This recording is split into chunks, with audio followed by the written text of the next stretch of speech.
Улаанбаатар хотын урд талд богд уул дүнхийн харагддаг. Миний дүүгийн урд талд юу байна вэ? Зүгчгийн тэмдгийг ашиглаарай. Зөв байна. Богд уул.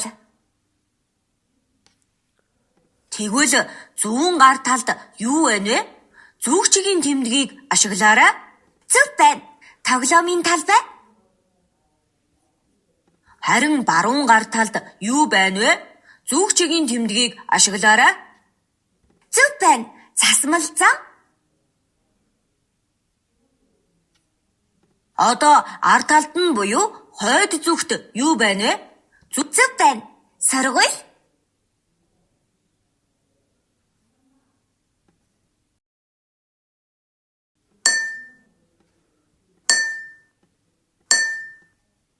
Зөв байна. Зүгчгийн тэмдэг ашиглаад хаана юу байгааг нэрлээрэй. Гэрийн урд зүгт юу байна вэ? Зөв байна. Нуур. Гэрийн баруун зүгт юу байна вэ? Зөв байна. Малын хашаа.